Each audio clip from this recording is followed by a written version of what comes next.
Please be advised, this episode does have content that some may find distressing. As always, listener discretion is advised and it is not suitable for anyone under the age of 13. Hello and welcome to episode 48 of It's Murder Up North. My podcast of the week is the Crime Divers podcast, hosted by Jill and Laura, delivered with great Scottish accents, a hint of banter and a twist of humour. Here is a sneak peek. Are you fascinated by true crime like us? If so, check out our podcast, Crime Divers, hosted by me, Jill. And me, Laura. Look out for new episodes every Tuesday when we discuss UK crimes that shook the nation. So what are you waiting for? Come join us as we dive in. Now, let's head to the episode.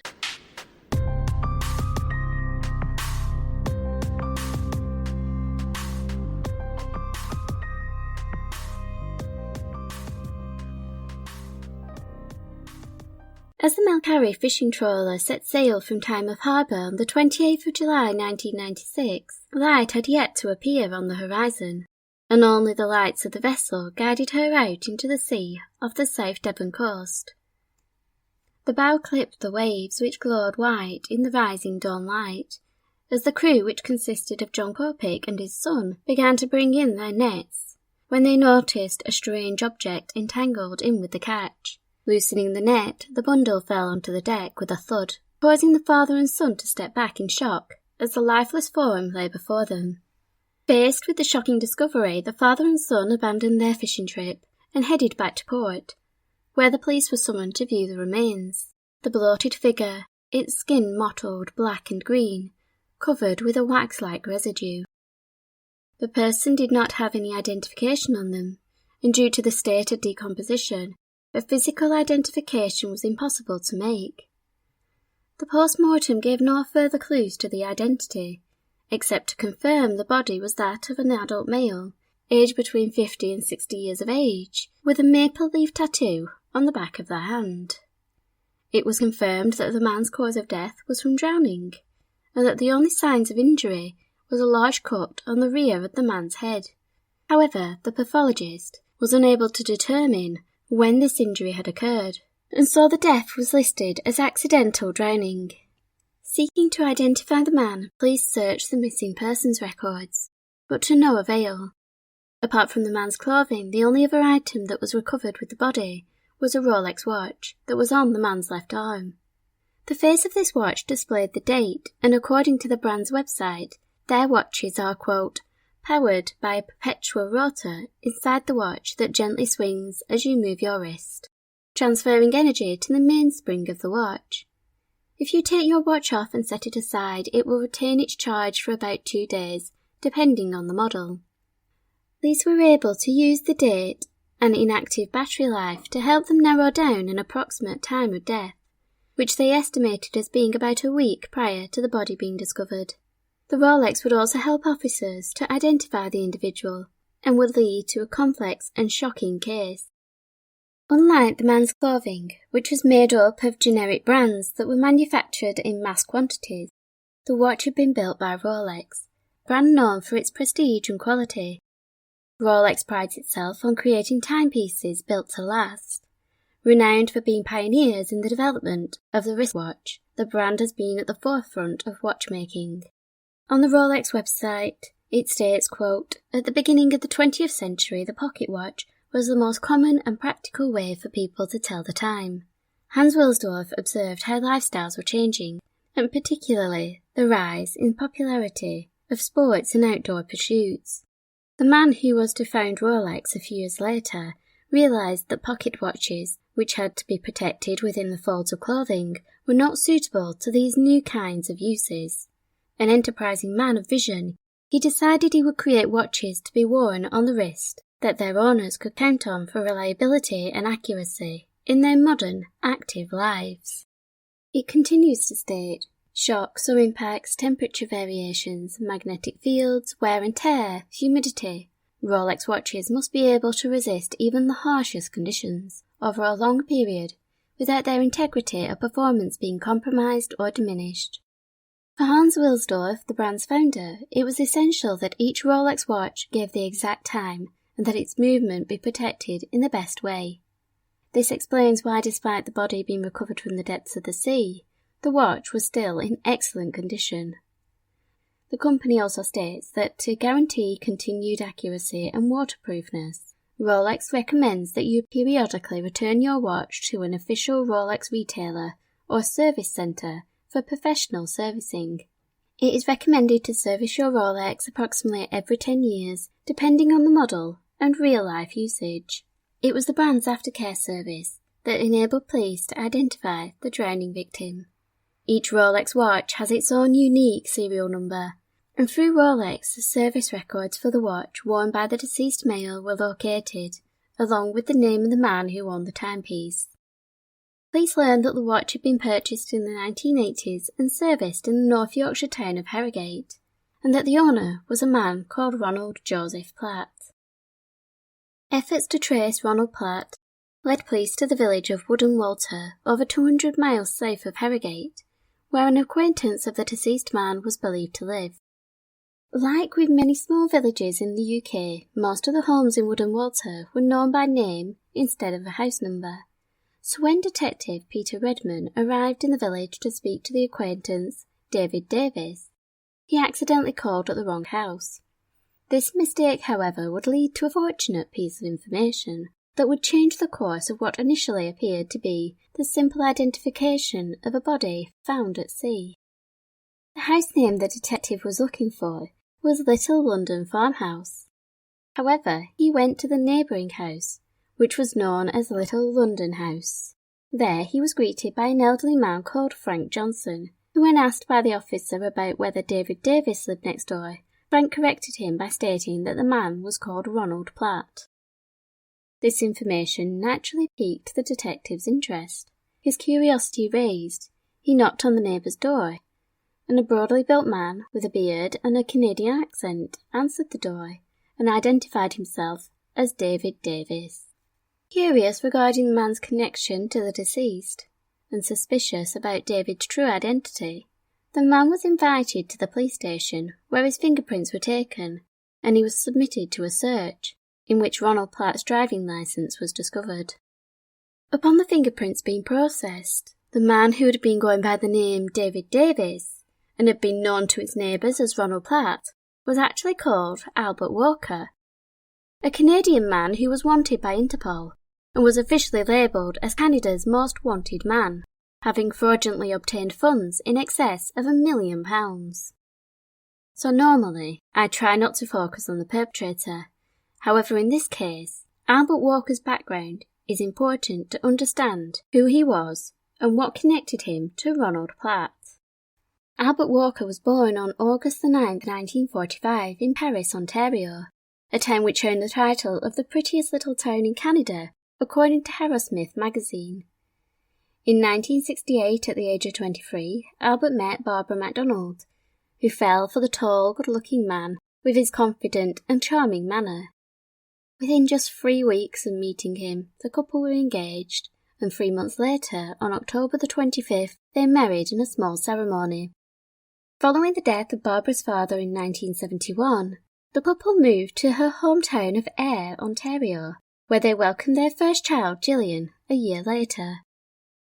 Over the next 10 years, the Walkers would have 3 more children, Sheena, Duncan and Heather. During this time, the family attended the Knox United Church in Ayr every Sunday, where Albert became a prominent member of the congregation, acting as a youth counsellor, Sunday school teacher, and a member of the choir. At some point during this time, the couple purchased a home on the outskirts of Albert's hometown of Paris. It was a luxury home that was split over 2 floors and consisted of 5 bedrooms and extensive grounds. Described as an ambitious and intelligent man who had attended the prestigious Oxford University, Albert had built a successful business, which initially focused on filing clients' tax returns. He prided himself on being adept at managing finances and would also offer financial advice, assisted clients in managing their mortgages and financial affairs. Over 12 years, the business had grown with sites opening throughout Ontario, totalling 6 branches and employing around 30 people. To those who knew the Walker family, they appeared to be successful, respected and trustworthy members of the community. They were well dressed, had a beautiful home and were devoted churchgoers. They were the quintessential image of a wholesome and successful family unit. But, as the saying goes, you should never judge a book by its cover. And this was certainly true of Albert Walker. His life was built on a foundation of deceit, which had started at an early age. Contrary to his claims that he had once attended Oxford University, Walker was actually a high school dropout, and the closest he got to any higher education institution was working in the library at the University of Waterloo, which is where he met Barbara, while she was a student there, and the couple's wedding was held at the university's chapel. The image of the self-made man was also a sham. Walker had failed to hold down a number of jobs. He had been employed as a trainee manager for the discount retailer Zellers. He was a labourer at a feed supply firm and had even worked as a cattle handler. His brother-in-law Bob MacDonald stated, "There was always some excuse why the job wasn't any good. It was getting to the point where there was no money coming in." Fortunately, however, Albert Walker had discovered a role he was good at. He was an excellent salesman. He had the ability to build rapport with people and was able to make them feel at ease and ultimately trust him. This enabled him to build his business, in which other people relied on him to look after their financial assets. Sadly, their trust was misplaced, as they fell prey to this master of manipulation. Maclean's magazine covered Albert Walker's story extensively, particularly regarding the manner in which this seemingly upstanding Canadian citizen manipulated his clients, leading some of them to financial ruin. One of the people he targeted ended up taking their own life, and another was so enraged they openly threatened to kill Walker. Much of the following information was retrieved by the magazine through extensive research and interviews with those affected by Albert Walker's actions. By 1986, the veneer of success was beginning to crack, and Albert's company was beginning to struggle financially. However, this was well hidden by the savvy conman, who was still able to convince people to entrust him with their money. Maclean's was able to track down people who had seen the devious, untrustworthy side of this supposed pillar of the community, one of them being a lady by the name of Bertha Searson, who owned her own tax and accounting firm, which she subsequently sold to Albert Walker in the 1970s. Bertha advised that she and Albert had entered into an agreement in which he would pay for the purchase in monthly instalments. However, she found that these payments were very rarely made on time. Another individual who found Albert to not be very forthcoming with payments was Geoffrey Britton, who had done some consultation work for Walker. However, he was not paid for his services for 9 months. During the 1980s, Myrtle Winters was selling her tax and bookkeeping business, which her nephew offered to purchase for $100,000. However, he was outbid by another individual, who had a reputation as a respectable and successful businessman, and as such Myrtle accepted Albert Walker's offer.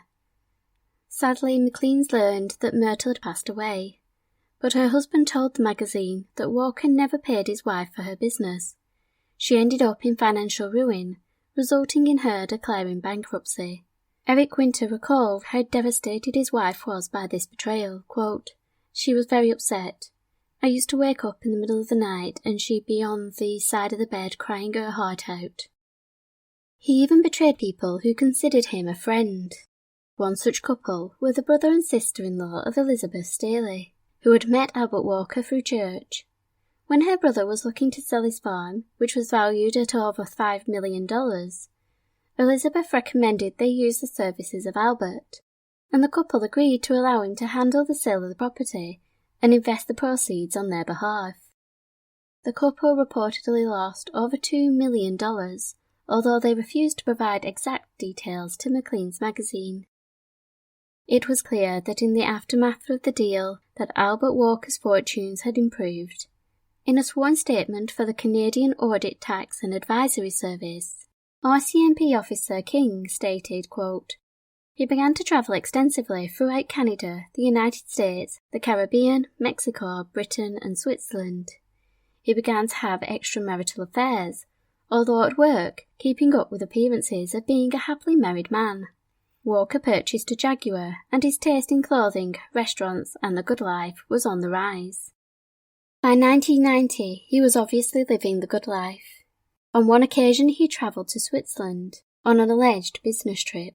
However, he was accompanied by a woman with whom he was having an affair. It was around this time that Barbara, who had suspected her husband of being unfaithful, confronted Albert, and he admitted that he had been cheating on her. With the truth out in the open, the affair was ended, and Albert and his wife attempted to work on mending their marriage. However, their efforts failed, and by August 1990 they had separated.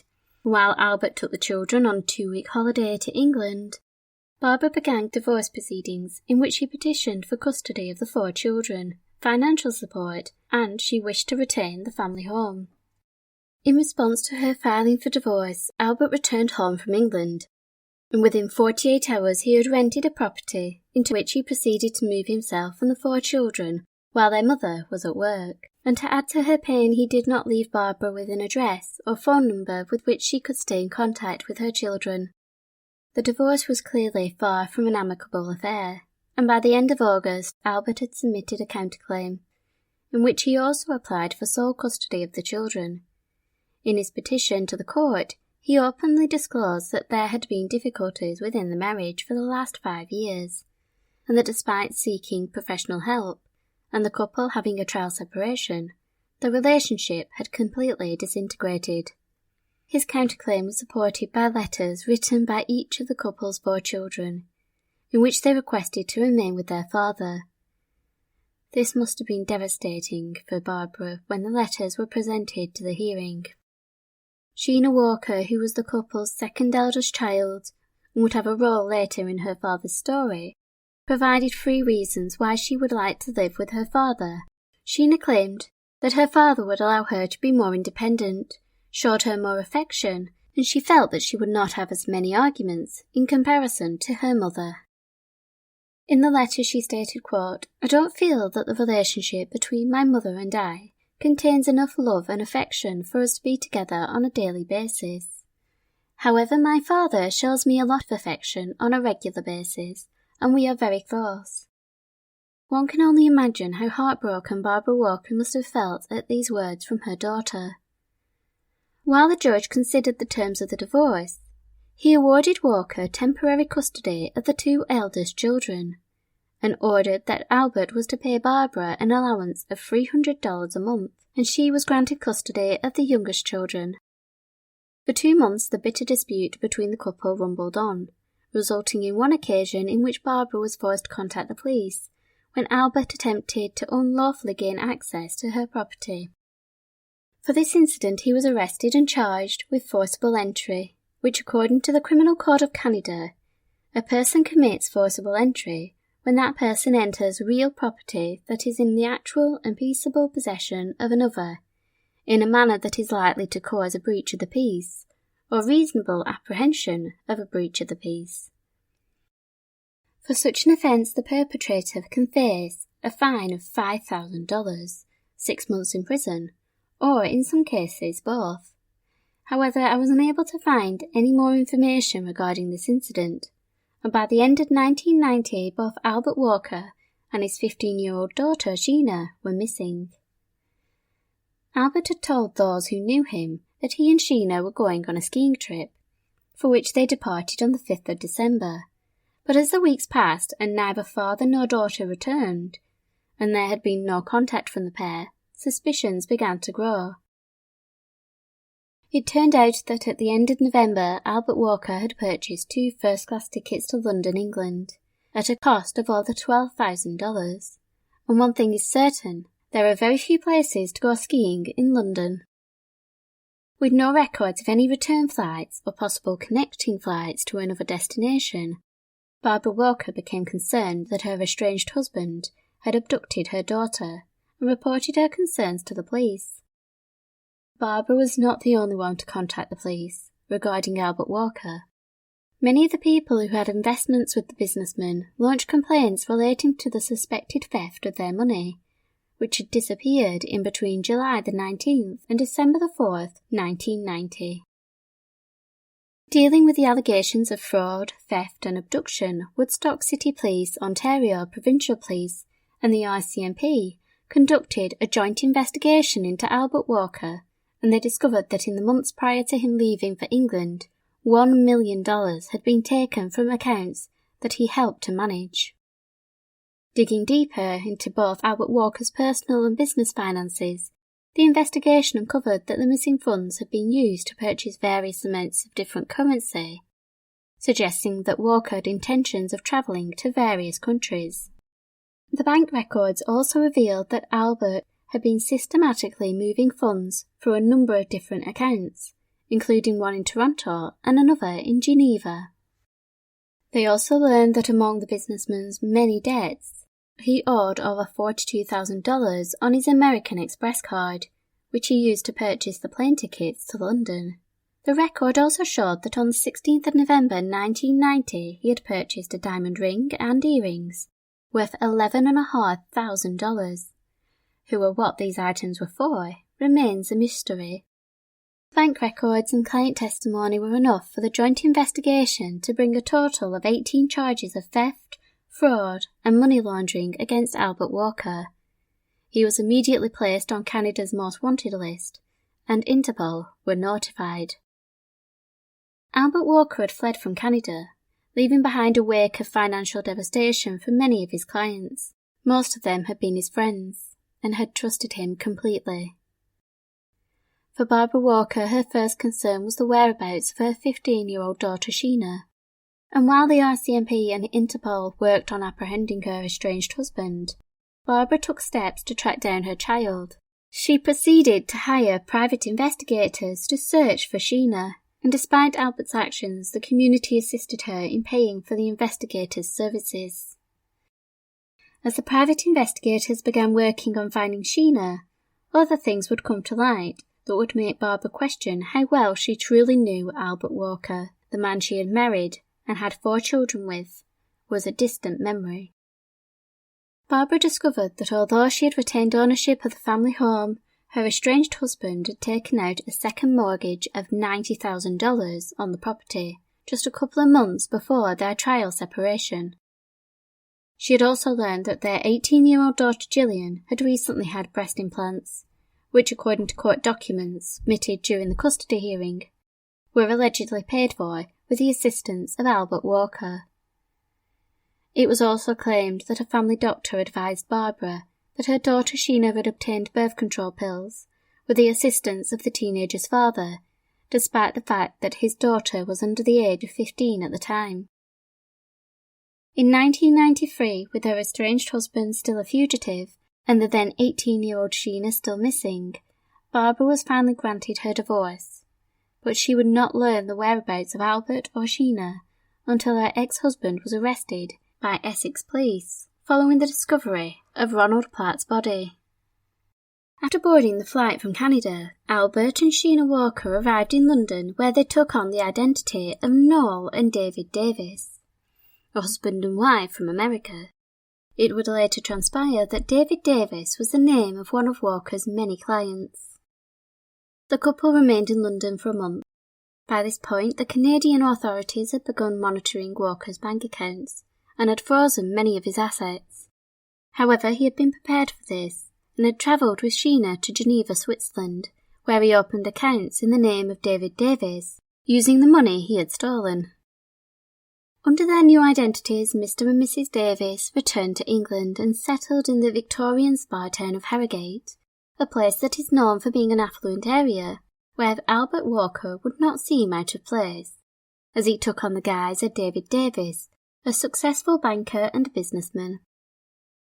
It wasn't long before he was back to his old tricks.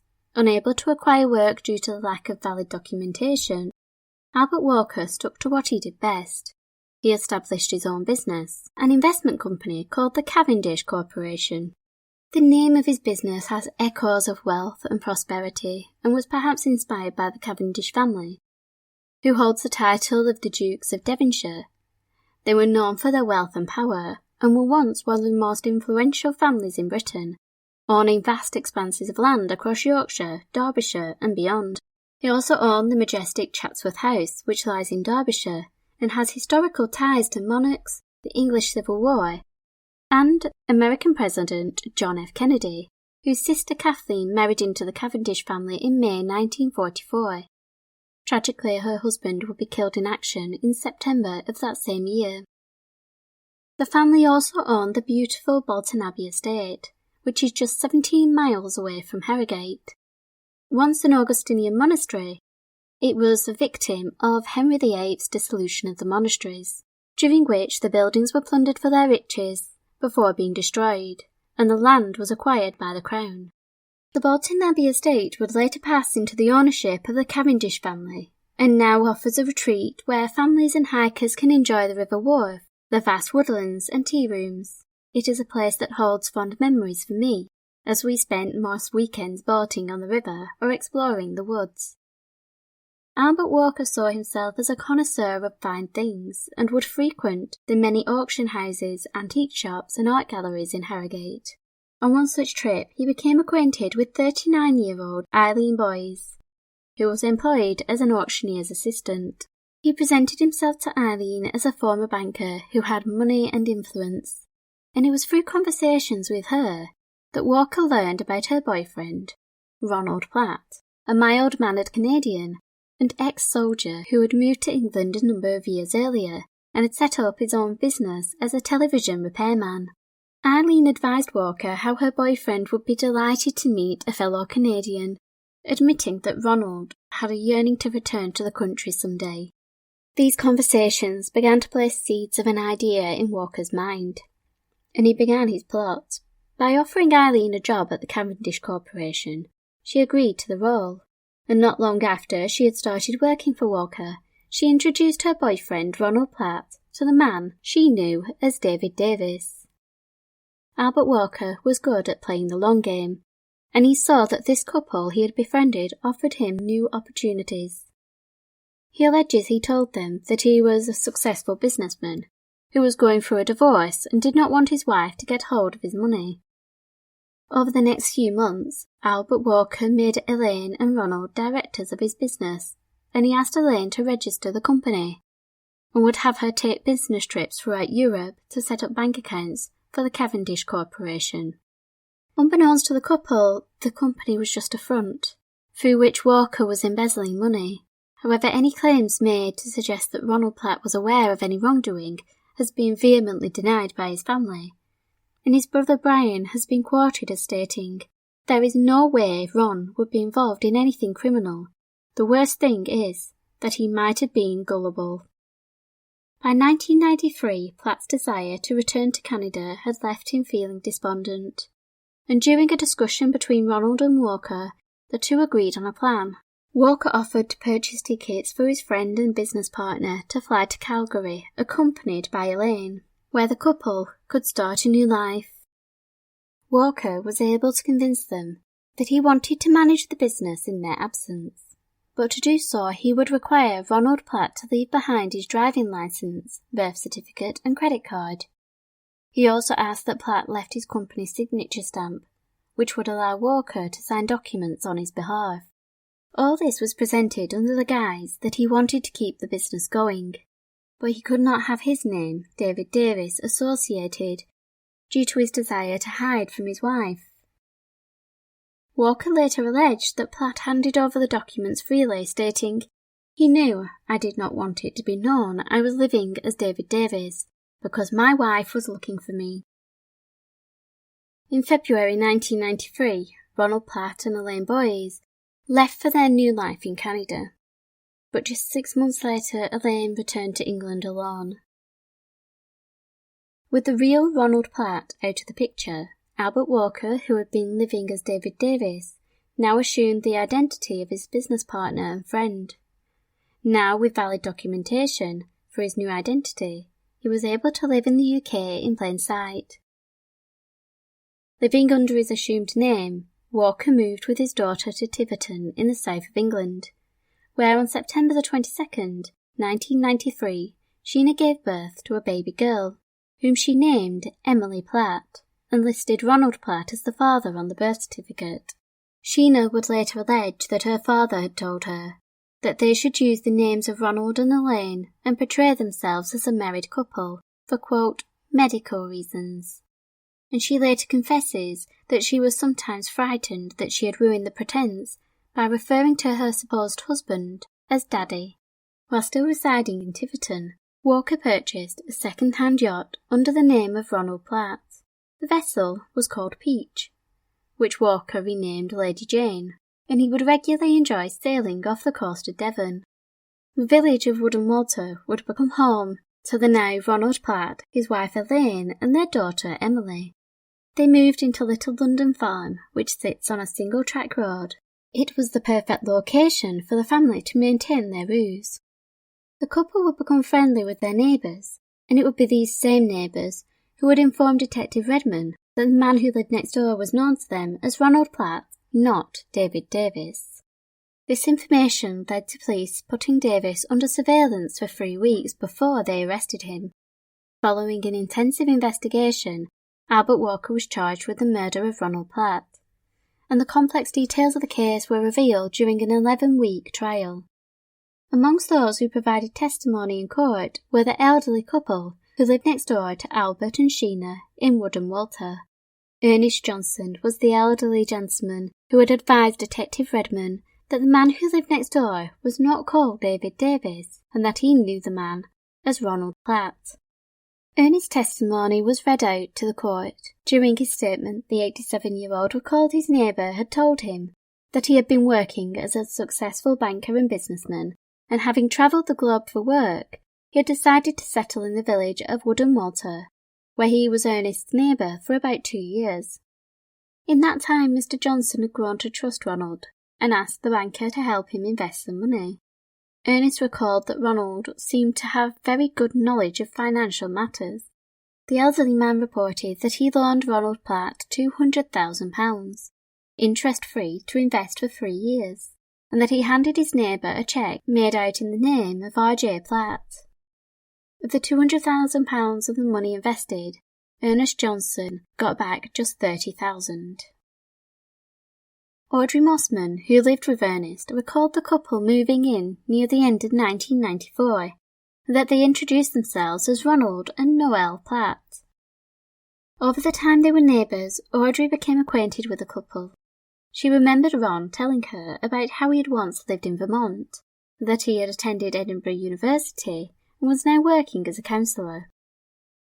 When asked about the events surrounding the 20th of July 1996, Audrey states that she believed that both Ron and Noelle were not at home that day, and believed they had gone to Devon, where they kept their yacht. The elderly neighbour recalled receiving a call from Noelle that day, which is why she believed that the couple were not at home. Audrey also noted that when she next saw Ron, he had told her that he had, quote, hurt his shoulder whilst out on the yacht. Audrey's claim that the man she knew as Ronald had injured his shoulder on the 20th of July was reinforced by Isabel Rogers, who worked as a therapist at the business run by Ronald Platt. Isabel recalled that Ronald had contacted her on the 21st of July, advising her that he had injured his shoulder in what he referred to as a bad accident whilst sailing his boat. When the case came to trial, one of the key testimonies was delivered by Sheena Walker, who, despite her father asking her not to, she took to the stand to testify against him. The court had been made aware that Sheena was just 15 years old when she had fled from Canada with her father. However, she told the jury that at the time she was happy to leave with him because of the tumultuous situation at home. Upon arriving in England, Sheena had assumed the name Noelle, and she had advised that upon the arrival of her first child, quote, my father suggested that because there was a small child, we should present ourselves as a couple. 22-year-old's decision to testify against her father put the defence at a disadvantage, particularly when Sheena instructed the jury that her father had pleaded with her to change her story and lie for him. She then proceeded to give evidence relating to the day on which Ronald Platt had died, advising that her father had gone sailing on Saturday the 20th of July, and that she had no reason to believe that he had been accompanied by anyone else. However, she did remark that her father had removed the GPS from the yacht prior to him taking the trip, although she did not realise the significance of this action at the time. When asked what she knew about Ronald Platt, given that her father and the deceased were once friends and business partners, she recalled that upon Ronald returning to the UK, he had sought her father out, and that he had spent Christmas Day of 1995 with them. Sheena proceeded to inform the court that Ronald was, quote, so disappointed at being back in this country. He was depressed about several things. He would go on and on about how he hated being in England. It was a huge disappointment that things didn't work out in Canada. The young woman also admitted telling officers that it was possible that Ronald had taken his own life due to his state of mind. However, she told the jury that she was aware that the deceased was afraid of water and would not go near it, adding that, quote, he didn't swim, he didn't like getting on a boat, even a large one. When the defendant, Albert Walker, took to the stand, he openly admitted that he had fled from Canada after committing theft and fraud. He freely acknowledged that he was a liar who had conned people, including his own friends and family, but he vehemently denied murdering his friend and business partner, Ronald Platt.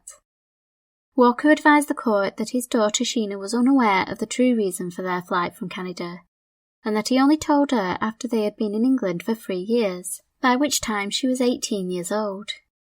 He continued by stating that Ronald Platt was also unaware that he was wanted by Interpol, and Albert had instead told his friend that he was laying low to avoid paying his wife a large divorce settlement, which technically was true, as it did form part of the reason he had left Canada. The defendant disclosed that in the first couple of months of 1993, he and Ronald had come to an agreement that Albert would pay for Ronald and Elaine Boys to travel to Canada, where they were going to start a new life. In exchange, Albert, who Platt knew by the name of David Davis, would continue to run the business, but he advised that he would need to continue to operate as if the couple were still running the company, to avoid his wife finding him. This explanation apparently caused Ronald Platt to hand over his identification, birth certificate, bank card, and a stamp of his signature, trusting that they would be used for business purposes only. However, once Platt boarded the flight to Canada with Elaine, Albert admitted that he assumed the identity of Ronald Platt, and he had created a new life with his new identity, renting a cottage in the quiet village of Wood and Water, disguised as a trustworthy and likeable man, who, having spent years travelling the globe as a high-flying banker, he now sought a slower pace of life, accompanied by his daughter Sheena, whom he would introduce as his wife. Walker set up a small business and was able to remain undetected. However, the prosecution argued that upon the real Ronald Platt returning to the UK, destitute and alone, his presence threatened the life Albert Walker had constructed, and that, according to the Crown, was why Walker murdered Platt. The jury were informed that Ronald Platt had returned to the UK in May of 1995, disheartened that his dream of living in Canada had ended his relationship and had left him penniless.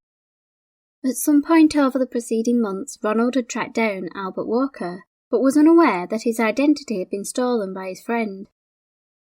As stated in Sheena's testimony, Ronald had spent Christmas Day with the family in 1995, which suggested that Walker and Ronald were on friendly terms. However, the prosecution argued that Ronald's existence was making Walker increasingly uneasy, and he was considering how to resolve the situation. The plan he concocted was started in July of 1996, in which he had asked Ronald to join him on a fishing trip aboard his yacht, the Lady Jane. Platt agreed, and on the 16th of July, the two men arrived at the Steam Packet Inn, under the names of David and Ronald Platt.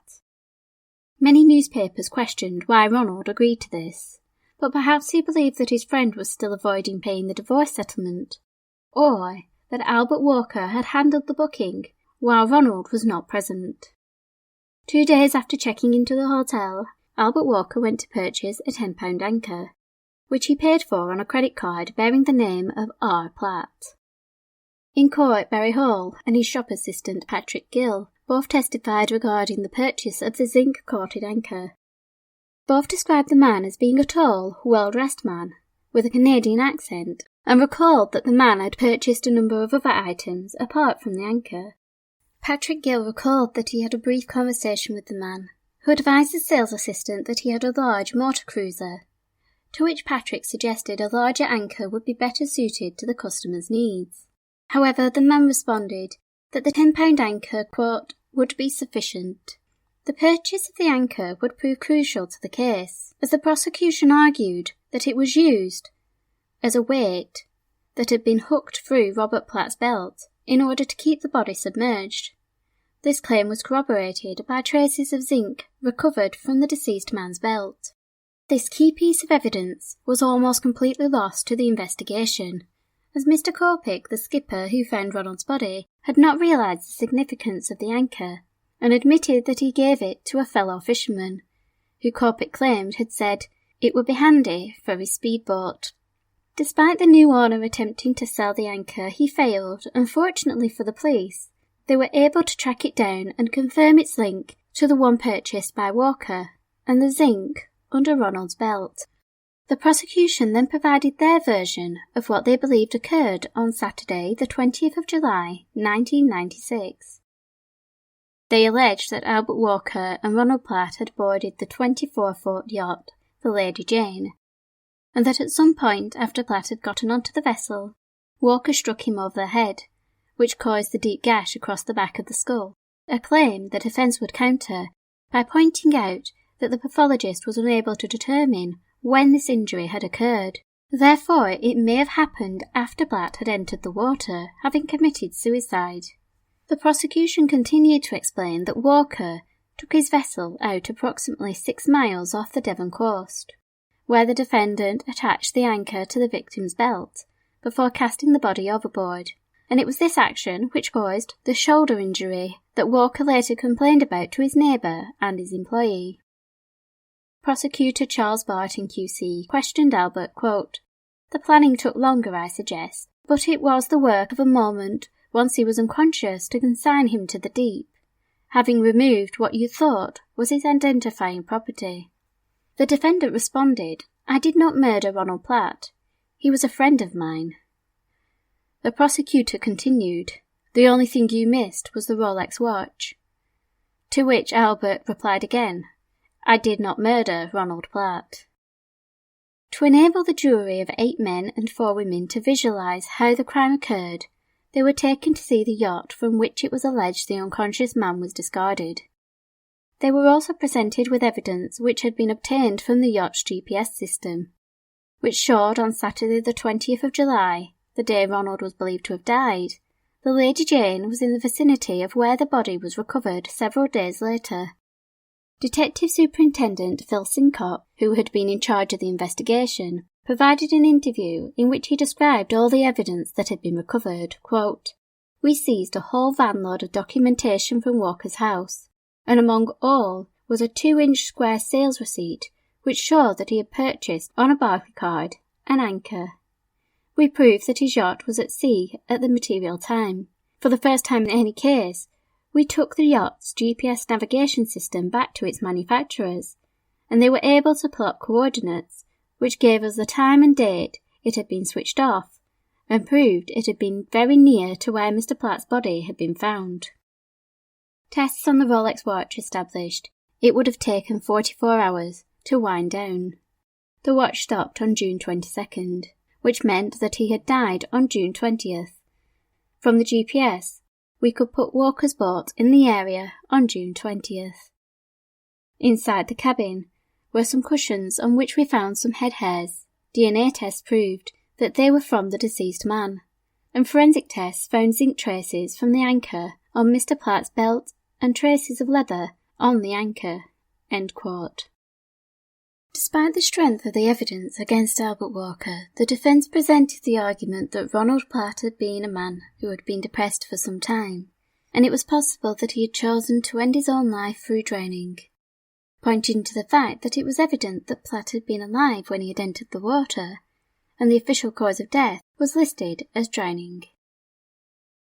However, after listening to both arguments, the jury spent just 2 hours deliberating and found Albert Walker guilty of the murder of Ronald Platt. The man who had lived by many identities was to finally face justice, as he was sentenced to life in prison with a minimum term of 15 years.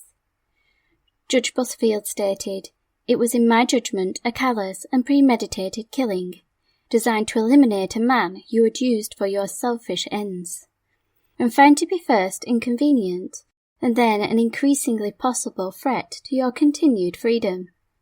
He became not only merely expendable, but a danger to you, and he had to die. The killing was carefully planned and cunningly executed with chilling efficiency. You covered your tracks so effectively that only merest chance led to any suspicion falling on you. You are a plausible, intelligent and ruthless man, posing a considerable threat to anyone who stands in your way." Having resided in a UK prison for nearly 6 years, Albert Walker was transferred to Canada in 2005 to serve the remainder of his sentence. While in Canada, he was tried and convicted of 20 counts of fraud and 23 counts of theft. He was handed a sentence of 4 years, which he was to serve concurrently with his murder charge. All records suggest that since his return to Canada, he has not attempted to make contact with his family, and the most recent reports suggest he is still held in a prison in British Columbia. Thank you for joining me for episode 48 of It's Murder Up North.